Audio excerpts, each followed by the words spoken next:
You're listening to the Business Consulting Buzz podcast at www.consulting-business.com.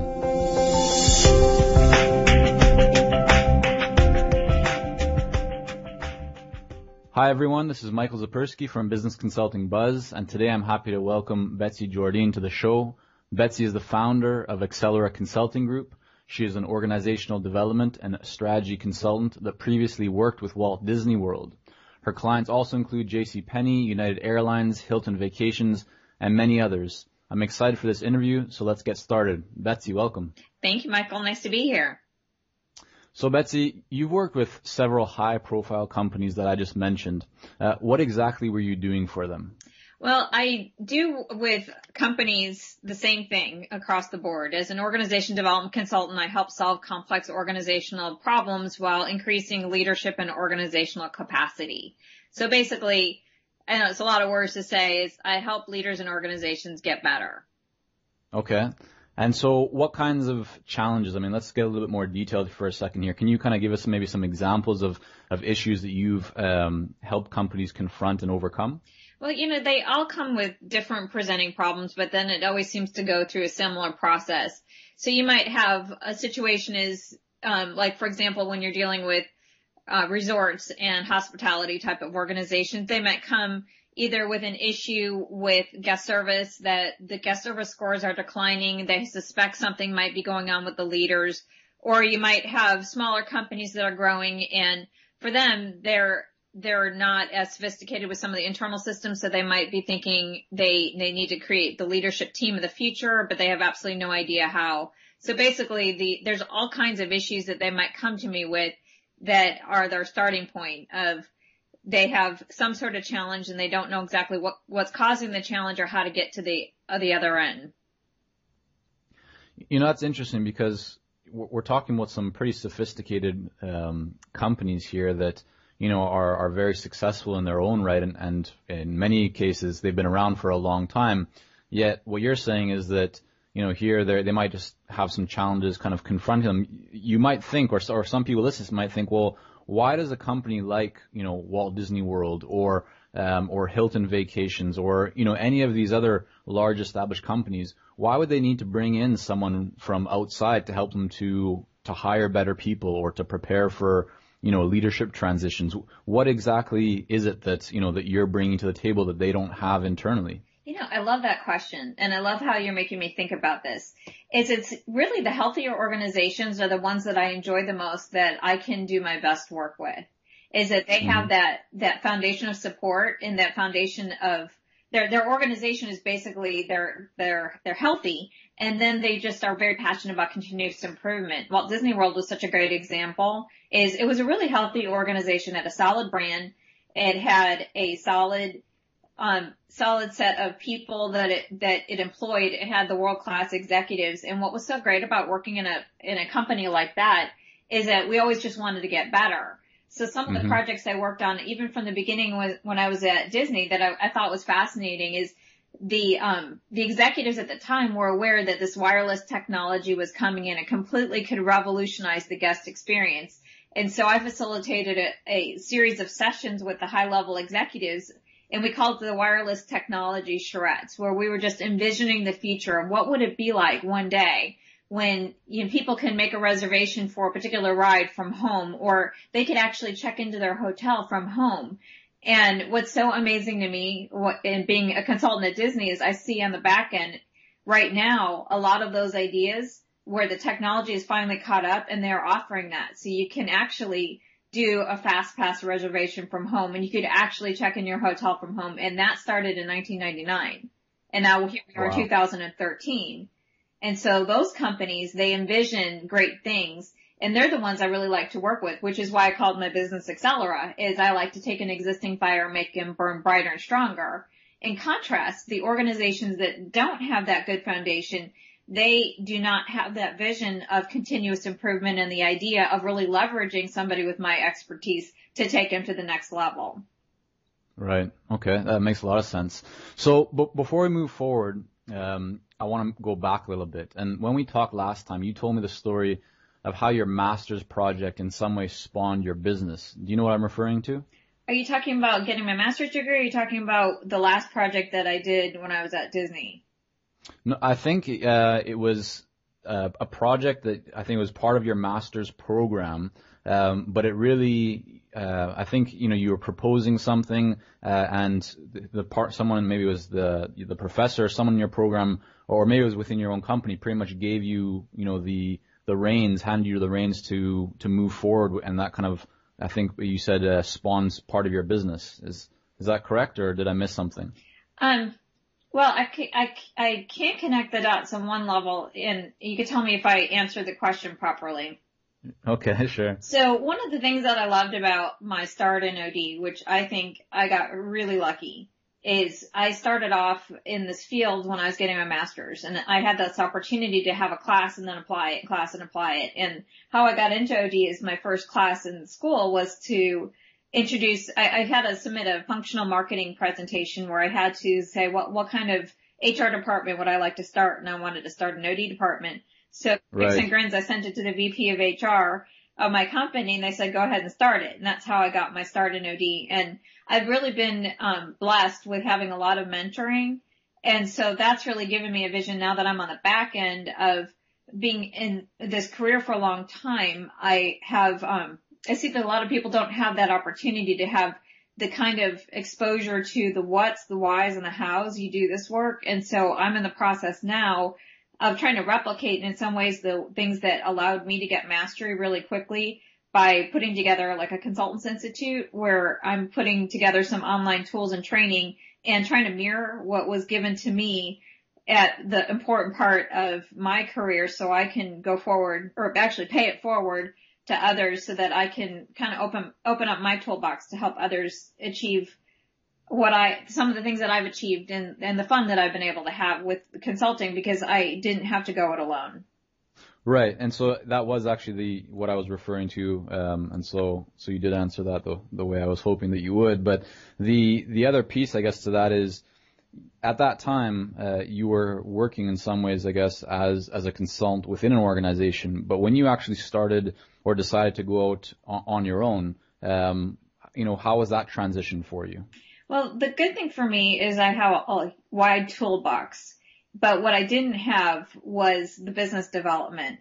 And what I found is that there's a lot of people who really excel in the business development, but they don't have quite as much of the wide toolbox, if you will, in terms of consulting experiences. And I grew my business I didn't have to find a lot of clients. It's because I have a wide toolbox. I could take one client and just expand the value, so I basically, from launching my business, I literally went from $0 to $300,000 a year within 18 months, not because I became the best at marketing and business development, but I have an ability to pitch the right work because I know how to do that as an internal consultant.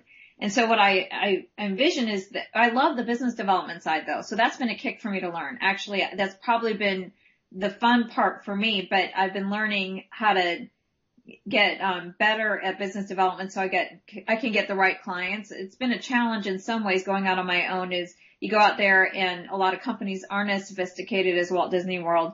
And it's in some ways the type of work I was getting in the beginning was with companies where I was doing work almost like I did, 20 years ago. And so I've had to learn how to get more precise to say, I want companies like this that are bigger like that with executives like this so that I can get work that can enable me to keep growing. Right. Yeah. You mentioned, we talked kind of in those early days as an independent consultant, that was kind of maybe one mistake, or a challenge that you were kind of offering everything under the sun, that you didn't narrow enough and didn't focus on your expertise. Can you talk a little bit more about how that process evolved and why you feel that it's important that consultants, or do you feel that it's important that consultants really narrow in on an area of specialization? That's a great point. Yeah, actually, the first challenge I was mentioning was trying to find the type of work that I thought was complex enough, but I forgot about that part. That is really true. I think it's absolutely essential that we figure out what we're best at versus what we're sort of second tier at. And I think that a lot of consultants, especially when you go out on your own, we all struggle with that scarcity fear, that there's not enough. How am I going to provide? So you want to offer everything in the kitchen sink, and then you get everything in the kitchen sink, and you're coming to a point where, like, this work isn't fun for me. It wasn't fun for me then. It's not fun for me now, but I need it in order to pay the bills. And when I started narrowing in more on, this is the type of person I like to work with, this is the place in the organization, and then this is the type of work I like to do, it just becomes so much easier. I wound up, I'm starting to work with a new client that I just got a couple weeks ago, and the sales process literally went 2 weeks long. It was for a 6-figure deal, which I think is kind of amazing from initial contact to closure. And I think it's because I've been able to get much more articulate about the value that I can create, where I see my boundaries of what I want to do. And I'm not shameless in my promotion. I'm authentically genuine, because I really know what I'm best at, and I can say, this is what I really do. And then when I've been presented other work that I'm okay at, but not the best at, I'm learning to turn that away, because I don't want to be spending my time doing delivery work that's not my favorite. I'd rather be right in my sweet spot. Did you always feel that way, or did you have maybe a fear or a concern earlier on that when business came your way that maybe wasn't the right fit? Did you ever feel that you should take it on because it's money and it's a client project and maybe it'll help you to get better at something, but maybe inside you were feeling that wasn't the right fit and that wasn't really the area that you should be specializing in or taking work on? Did you have any experience like that? I think that I struggle with the same thing that everybody else does, is I think it's easier for us to feel comfortable in our second tier gifts rather than our first tier gifts. Because I think our first tier gifts come so naturally to us that we almost feel apologetic about asking money for that because it's so natural. And I think a lot of people build businesses off of their second tier gifts because these are the ones that we're decent at, but we have to work a little harder at.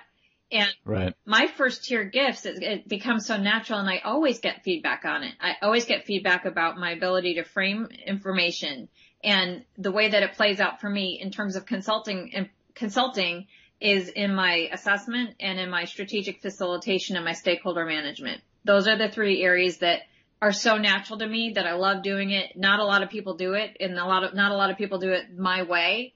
And I really excel, but it comes so naturally to me that it was hard for me to recognize that my framing is worth something. And in fact, it's worth quite a bit, and it's more valuable. And in the last deal that I just closed, I showed a whole project cycle. This was really cool for me to do because I've already set the expectation. I went through the whole process of, here's kind of what's going to need to happen in order to resolve the issues that you have. So it starts off with assessment here, and then we're going to do a solution here, and then we're going to evaluate and measure it. And I put a box around the first couple things, is the stakeholder management and the assessment. I said, I'm going to contract with you for here, and then we'll talk about the rest later. And I think because of I can do the rest, that it feels like, well, why would I walk away from all that money? Why would I walk away from that? Of course, I'm already involved there. And they always look at me and say, oh, Betsy, you're going to stay with us for the rest of the project. But now with this new client, I'm setting up expectations on the front end. I'm staying with you here, and then we'll talk about what's next. And this is where my vision of this Consultants Institute is I'm hoping that I'm going to get to know a lot of consultants and what they're really great at. And that when I get to the end of the part that I really love, I can hand it off and say, you know what, I've got these 5 people who are much better. So here's your executive coach, and this person is absolutely world class. And here's the trainer that needs to deliver the training. And here's the project manager that needs to oversee all the work streams. And here's my communications expert, and that person's going to oversee that. And to me, it would be maybe putting the team together later that will implement, not necessarily me having to do it on the front end. Right. Betsy, I think the point you're making right here about finding what you're really good at in, you're calling it the first tier and this kind of the second tier. But a lot of people listening to this are going to be thinking, okay, well, that makes a lot of sense, and I understand that, and I can appreciate it. But how do people find what they're really good at? How do they find that first tier gift, as you call it? Do you have any thoughts around how people can discover that within themselves? Yeah. It's what people give you feedback on. They say, Michael, you were so great at that, and you're tempted to shrug it off. Like, that was nothing. That's the one to pay attention to. Okay. Any other advice around that? So just pay attention to compliments. Every single time you get a compliment, stop and listen to it and digest it and think, what was it? And if you're tempted to shrug it off, it probably is, that's your clue that you're hitting on something really significant. And I think the other thing, that would be just more in your daily, like pay very close attention to have, take your self-awareness up to another level. When you're doing something that makes you happy that you would do for free, that's the stuff that you're probably in your first tier. So it's some of the Marcus Buckingham stuff that's just become really self-aware. But the other side is, think about if you're in an organization. One thing that was great about Disney is it was so large that all of the staff groups, we were all very, very specialized. Actually, all the departments were very specialized. So when I got to Disney, I had done career development, organization development, and training and development. And all three were as part of my purview of that department that I started in my former job. But at Disney, it was so big. And so I had to pick when I was interviewing, do I want to go the performance consultant route or do I want to go the organization development route? And I had to pick. I was forced into, I want to go this path or that path. And I chose the organization development path. And that's definitely because it was always my closest fit. And it's like, if you have to take all your services and if you would only make money off of one or two, which would it be, and how would you tie the theme around those two things and figure out what it would look like to specialize? Because when you specialize, what happens is that people can quickly pick out who you are with a particular problem and can see you as part of a team. So now when I'm putting a team together on the back end, I do bring in a lot of subcontractors. And it's because I think my Disney background, because I'm thinking, well, who's my world-class trainer? I don't want necessarily my trainer / consultant / this / that / this. I just want to know who's like the best at that. And then I want to know who's my best coach and who's my best person in all these different areas.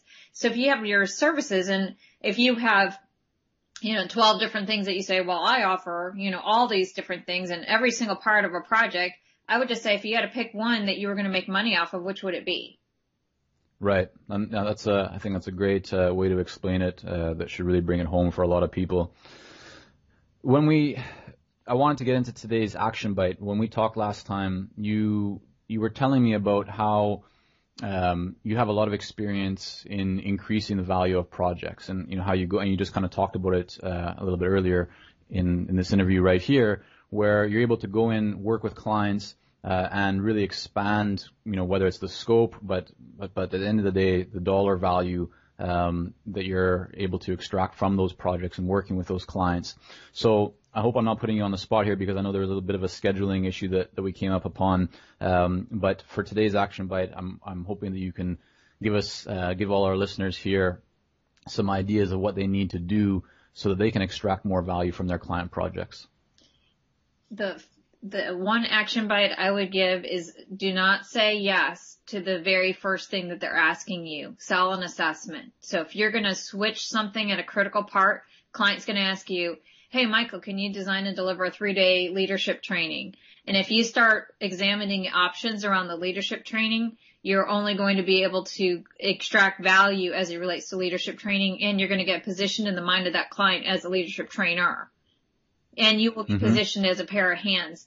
If you, in the partnership setup process, can transition the conversation away from the methodology that the client is asking you to deliver to the business objectives at hand, what is the business performance gaps that are needed to be resolved, and you get positioned as the partner to help solve the business performance gaps, that's where you need to do it. It's at your partnership setup. I have 10 steps that go along with my partnership setup. But if there's one thing that you can do to extract more value, it's flip that conversation. It's kind of like when you're playing air hockey. You have your client is the one and they have got the puck and they're going back and forth and back and forth. And it's what you can do in that partnership setup conversation is where you take your little, what do they call the little mallet, and you take it and you put it on top of the puck and you stop the conversation and you start leading it. So you can transition the conversation where they say, oh, we really want you to deliver this great speech for us or whatever they might ask you. And if you could stop the conversation and say, well, that sounds like a really great idea. I'd love to hear more about it. But before we get there, what I'd love to find out from you is why do you want to have something like this? What are the business performance gaps that you're trying to solve? If you can get them to articulate what's the desired state, what's the current state, what's the gap, and to qualify that gap and quantify the gap. And then from there, you now are the partner against resolving the gap. It's going to be what allows you to do everything else. You're not a pair of hands, and you're not a surrogate leader. You're a consultant who's there to increase leadership and organizational capacity. If you can remember that role and remember that the client's suggested solution, in my experience, they're never right. Not once. It's interesting, and this is great stuff. This is gold right now, what you're sharing. So thank you. I think, you're talking about, how clients, and I've seen this, time and again, where clients often talk in kind of deliverables and products. They just say, I want this, but they haven't really given thought to why they want it. And so what you're suggesting, if I'm correct here, is that consultants should really, when a client says, okay, I want you to create a website for me, or I want you to give a talk, or, I want an ad in this publication, or whatever it might be, you're suggesting that the consultant say, okay, well, let's just take a minute here. Tell me more about, why do you want that, and connecting it really to the goals of the business and the overall objectives and the metrics to really dig in so you can, see what's going on, and then potentially propose other projects or other, routes that you can take. And that's where obviously you're saying as well that you can quantify and qualify in there to better understand what the value of each of those additional services or projects might be to the client, and then that's one way to extract more value or to charge more, because then you're charging for additional projects and building out, going from what might just be one workshop to several workshops or several assessments or surveys or other things that you might do for that client. Kind of yes and a little bit no. Okay. I don't want to sell a bunch of workshops because I don't know if the workshop is actually the solution. I'm there to solve the problem. I'm not there to implement a solution that the client has identified. So giving the client the benefit of the doubt is that they're very close to the business, so they probably skip the understanding of the why. It's kind of like when my kids were little, they got sick all the time, and I took them to the doctor, and I got to a point where it's like, okay, you got an ear infection. I go in and say, doctor, I want a Z-Pak. And the doctor would look at me kind of funny and say, well, what do you know about ear infections and how the body works? And we don't know, because it could be bacterial, it could be viral, and I'm not going to give you a Z-Pak just because you asked for it. So the doctor wasn't there to sell me, 12 Z-Paks instead of one Z-Pak.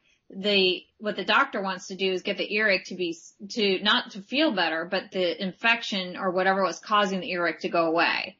Mm-hmm. And so as a consultant you have to get into a mindset I know more about how organizations function than my client does. They know more about their business and their industry, but I have process expertise around, I know how all these pieces come together. And this may or may not be the solution. So I'm going to suspend any attachment to their recommended solution, and I'm going to find out what's going on in the organization, because I want to make sure that my expertise is relevant, is timely, and has fit with this particular client system. Because if I can't satisfy those three conditions, and I didn't make this up, I learned those three from a training I did at Disney a long, long time ago. But if I can't ensure that my expertise is relevant to the situation at hand, which is why I always sell an assessment first, is I want to make sure it's that. I want to make sure that the solution that I might recommend is timely, and that there's a readiness of the client to do something. And then there's fit, meaning my philosophical beliefs matches theirs, and they'll create the conditions for me to do my great work. If I have to have all three of those conditions set in order for me to guarantee my results and guarantee any outcome. And if I can't feel confident that this workshop, let's say I am a trainer and I want to do a workshop, but let's say it's not really a training issue. I mean, we all know training is often necessary, rarely sufficient, but it's a go-to strategy for most leaders to say, okay, I want to fix an organizational problem, I'll do training. It's unethical to me, in my mind, to go in and just deliver a training until I know that the reason why these people are performing is there's a knowledge and skill gap. If there's not a knowledge and skill gap, if it's a performance management system misalignment, if there's a lack of performance expectations, if there's a misalignment with compensation, if there's no time to do whatever is required, if there's conflicting performance measures or all those other things that go into performance, I need to know that. And so the training only solves a knowledge and skill gap. It doesn't do anything else. And so this is really where the assessment, you're saying that you sell the assessment at the beginning, because a lot of these questions would be answered as a result of that assessment, and then based on what you see in the assessment, then you can decide what's the best way to move forward. Absolutely. And you think about the assessment, that's high value. But I'll tell you the other thing that's high value. When you say, you said that, I forgot how you phrase it, the one nugget or the... I said what you were saying there. There was a lot of gold in there, some gold pieces. Or like your action points, or I forgot what you're calling this section is the action bite. Yeah. Oh, the action bite. The action bite is by helping the client articulate the business performance gaps. You have added more value than 99% of the consultants that are out there. By helping them think this through and attach that this is the problem they want to solve and articulate it and frame it for them, you are adding humongous value from the get-go. And so you're already being seen as a valuable strategic partner, not an implementer. And I've had clients who have come back to me over and over again that they would say during the proposal process, I've added more value than any consultant has ever done. And it's not because of what I say, it's because of the questions I ask and what I draw out of them from the get-go. And is this also, so you said sell an assessment. So to clarify for people listening, this is not a free assessment that you're doing. This is something that the client actually pays for. Oh yeah. I mean, cause that's my expertise. I mean, and to me, now I'm starting to realize that this is, as I've gone through my own personal branding, this is my highest value, that I'm going to provide. I've gotten enough feedback from clients is helping them frame up the problem is half the battle. And I just went through one assessment with AAA not too long ago, and we just did we just hit the assessment part out of the ballpark. And, they got to the end, and the president looked at me and said, this is the best HROD thing I've ever been a part of, the best consulting thing I've ever been a part of. And it's because I really did the due diligence on how I framed up my information. And I think that again, when I say where I think the value is it's in framing the understanding of the issues and the solutions in a way that the client can understand and take action on it. That's what they get the most value. And so to me, if you're going to do anything, it's just stop that puck in your hockey game and start leading the conversation in a way that's going to extract value out of the client for their sake, that they are confused. And my clients will tell me all the time, what they love about me is I pull all the hundreds of pieces of thoughts out of their head and organize it and sort it in a way that makes sense. And so usually by the time I get to a proposal, the proposal feels like such a relief to them because I've already framed all those thousands of things that they've been carrying around in their head, and they see it. And the way that I do a proposal, I do my proposals a little different. I use PowerPoint a lot now. Okay. They love it because it's a deliverable in addition to a proposal. So the closing part becomes super easy at that point. Right.